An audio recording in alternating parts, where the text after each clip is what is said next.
What's up, Better Days? Today we're at the Harpeth River again, but this time I'm going to show you what to do. You come to Narrows of the Harpeth, which has this little parking lot right here, and you can get flipped around and park right here in this loading zone, and then set your kayak or canoe right here in this little landing area they have built out. And we're going to slide them down this little rail right into the river, but not before we go across the mountain and hike back over here. And today I'm going to show you the parking lot across the street as well as the hike. Yeah, for real. Okay, so as you're coming out of the park, it's one way only, so it's split up in and out. This is the outside, the leaving side of the park. And once you get to back up to the road here, you just take a left to go to the Harris Street access.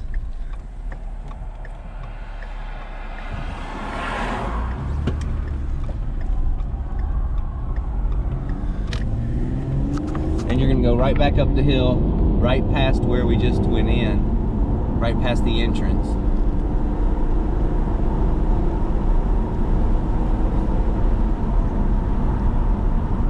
Here's the entrance right here. You just turn left, right up there, and that'll take you where we just were. And then you come back out, past that, and right around the corner here.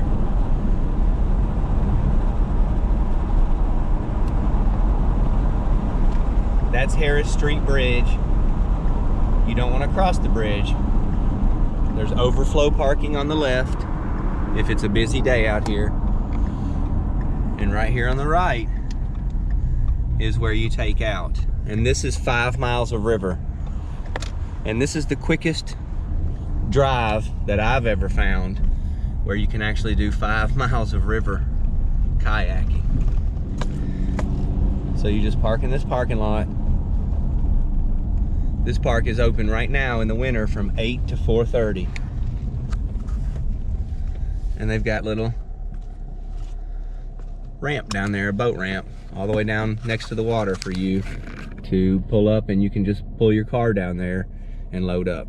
Next, we're going to show you the trail. Okay, so to take this trail is counterintuitive. You would think you want to go that way, straight back over where we just came from, and you actually started to make a move that way. You actually have to go down this way to the water's edge.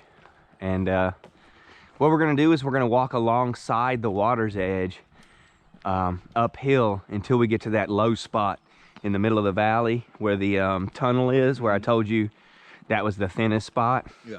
And when you get there, you can kind of go through the hill without having to go over it. So this is where you can park and load your car. Right where it says do not enter is because it's just too steep and too rugged for even a truck to get down. There's ruts in it. And you can come out and fish this bank. You can take a trail down that way and go fish the bank. You can fish down here. I know it doesn't look like it, but there's trails through all of this down to the water's edge. There's picnic tables over here. You can definitely bring out charcoal or some firewood and start a fire in these grills. You're certainly allowed to grill and cook out, have a picnic. There's a trail down there to the side of the river. And then there's a trail up there through the woods. That's just for hiking. This trail forward, straight under the bridge, that's where we got to go. So it's got signs. And it's pretty well maintained trail. They've got a lot of good structure like this bridge for crossing stuff.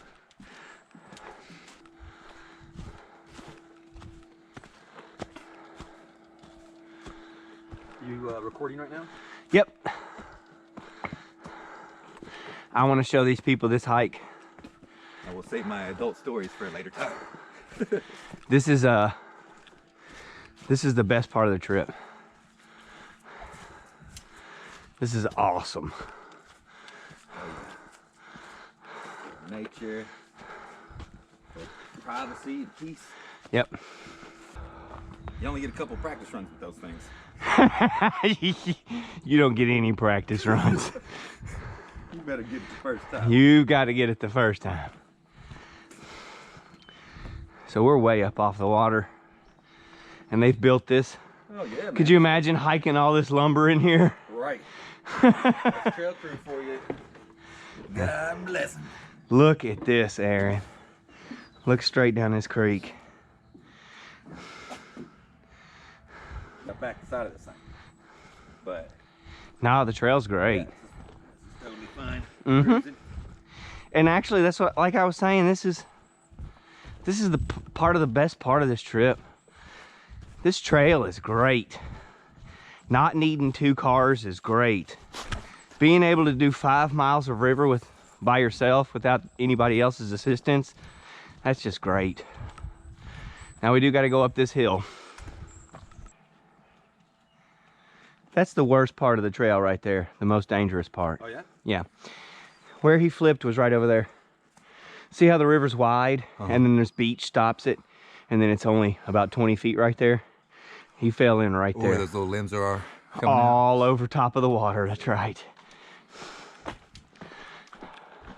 So a lot of people come here just to hang out. And That's beautiful and quiet. of course you're allowed to do that. The trail for us ends right here. This is it. You can hike to the top, up to the top of the bluff up there. That's for experienced hikers only. There's a sign that children need to be closely watched. It's probably not the best idea. This trail goes down to the tunnel. Here's the sign. Go down to the tunnel. The sign to go to the float takeout, which is where we just came from. And down there you can go to the tunnel. And over here, you've got the hike up to the bluff, 1/3 of a mile. That's a heck of a hike. Steep drop off. Supervised children. And here we are. You been up there to the top? Yeah, I haven't been up there, no. Hike 1/3 of a mile, I could hardly handle the hike we just did. You can do it. So here we are. This is the little road. How long did that take? 10 minutes? I can tell you because I started recording right when we left.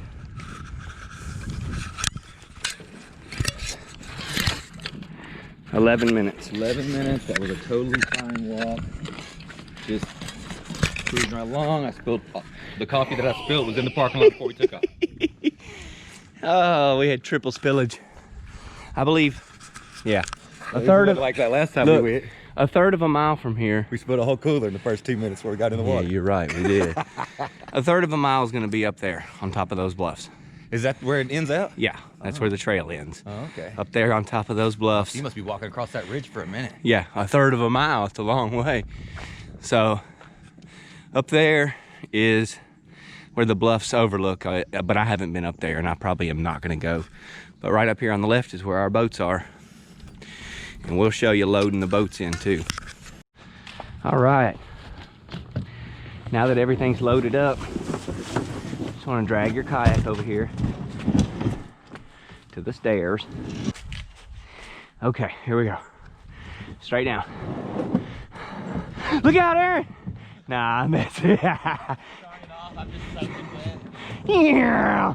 Could you imagine how fast this would go down?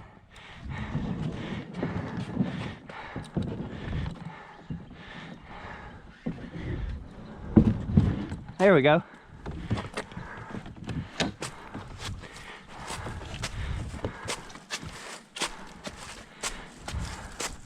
Oh, you guys, this is awesome. There we go.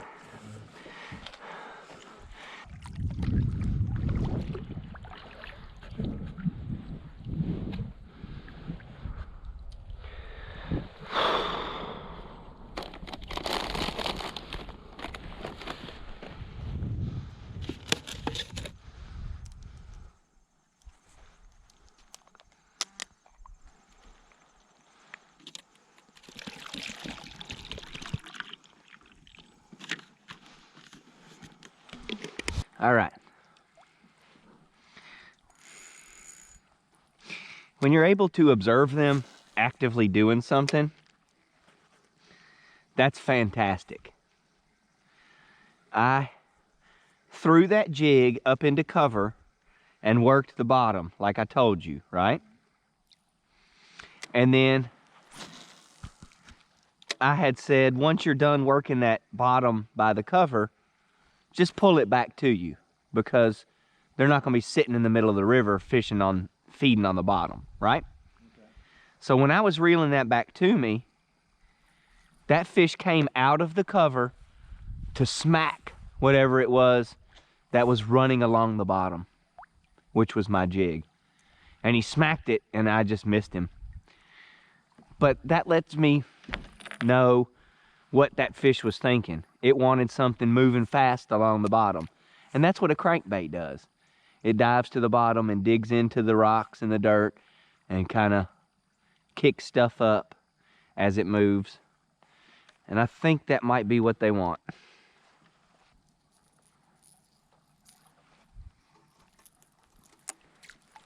You're saying they're not going to be in the middle? Not in my experience, no. Not right now. In the summertime, sure. Just not right now.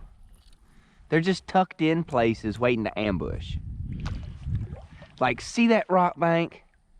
A lot of fish are going to be sitting a few feet off of it, just looking straight towards the bank, waiting for minnows to come between them and the bank, and then they're going to splash up on them.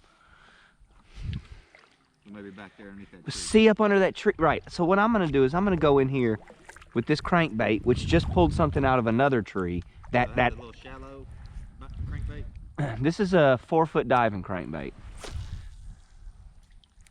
I'm gonna throw it there and let it sit there and float for a second. See if anything wants that.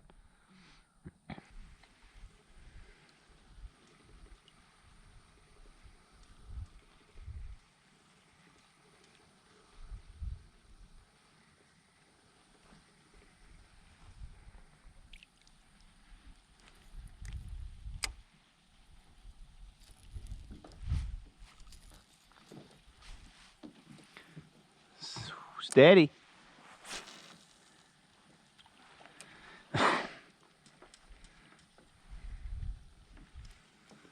You gonna tip that thing? There we go, Aaron. First fish of the day. It is that crankbait. That's exactly what they wanted. Here, let's put you on a crankbait. I mean, how long has it been since I put this on? Not long. And there we go. Not long. Spotted bass.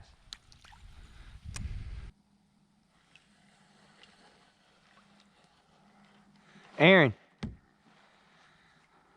there's a bald eagle. Where? Right here. In the air? Right there.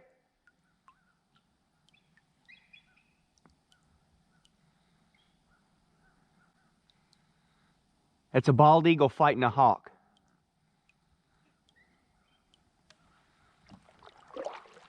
You see that, right?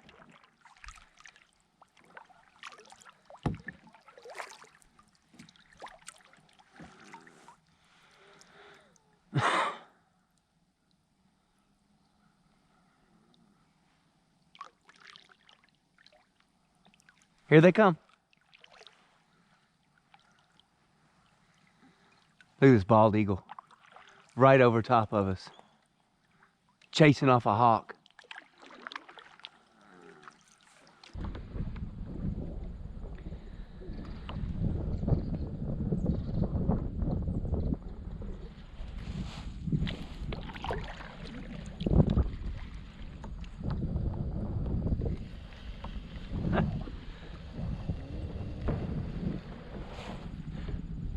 Oh my God, Aaron just fell out of his boat.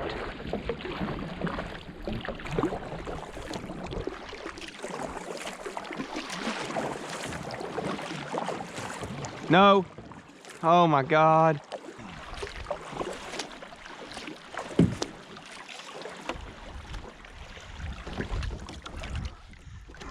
I I went to do something, and then I leaned over.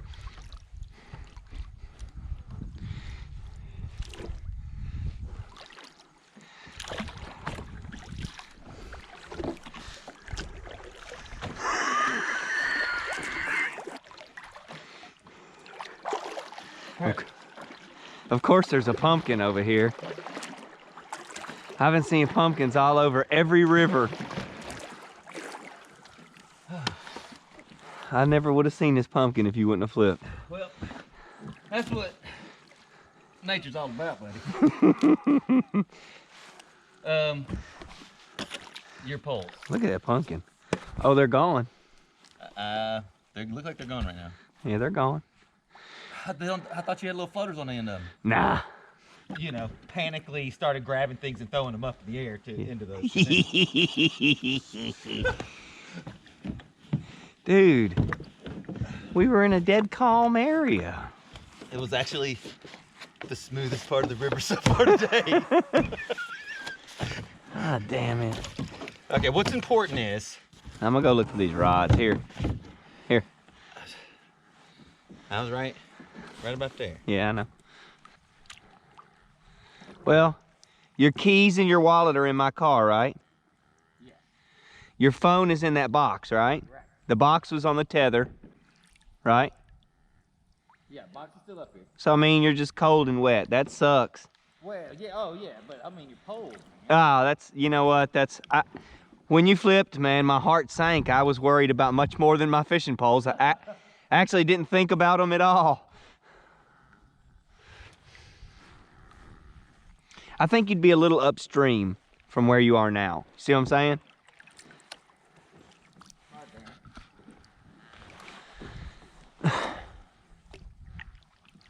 I got them both right here. Already found them. And they're not lost, dude. They're right here. I got to make sure I'm recording this because I'm fixing to catch 2 fishing poles out of this river. You were recording when I fell, right? Yes. Yeah, we'll see if we find out what happened.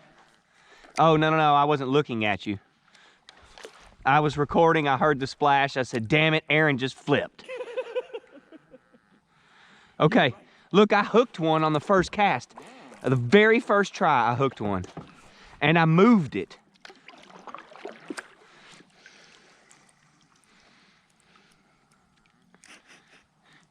Okay. You know what? I think I was just paddling and I was just trying to catch up. So yesterday... I was just kicking a little bit hard and so I was tilting on each swing. Right. Yesterday, my buddy Phil, he flipped, right? I told you about that. Yeah. I was trying to catch his... You're 2 for 2. I was trying to catch his pole. Well, no, I was trying to snag his poles like this right here. And I caught the biggest fish of the day. Came up and hit my lure.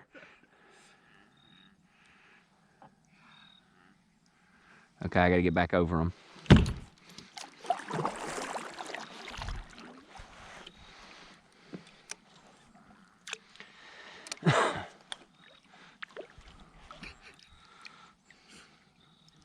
I'm sorry that you're all cold and wet. It's all right. The smile on my face is warming me up.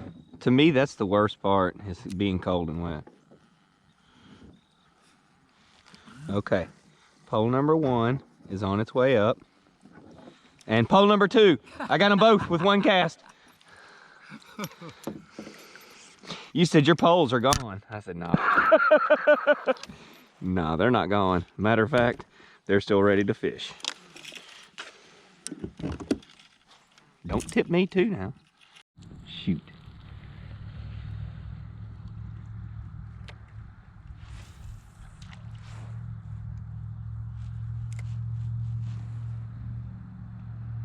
There's a bite. Got him.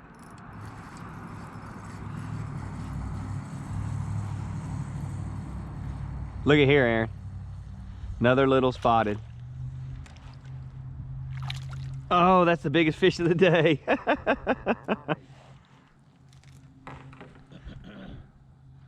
Tough day when that's the biggest fish of the day, guys.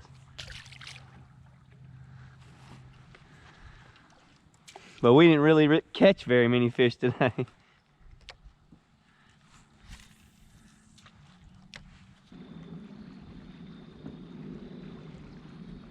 Okay, so once you go under the bridge, there's a sign here that says last pullout, and this is the last place to take out. This is the Harris Street Bridge, and this is the Harris Street access point. I'm gonna show you where that is, right around the corner here. Okay. Let's show you where this ramp is real quick, so you know where you're going. You got to be careful pulling out here because there's some pretty good current.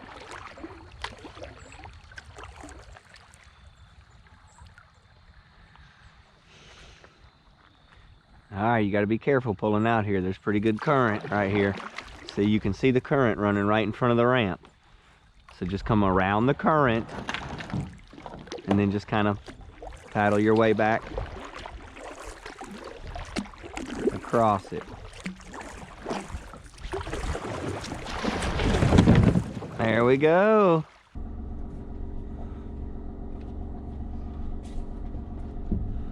There we go. Looking good right there, boss man. All right. So that's all there is to it. If you want to come out here, you can do it by yourself. I suggest bringing a friend because people tip over in this river and you're going to need someone else's dry clothes. I've seen them. I've seen them 2 days in a row now. Thanks for watching. You guys have a better day.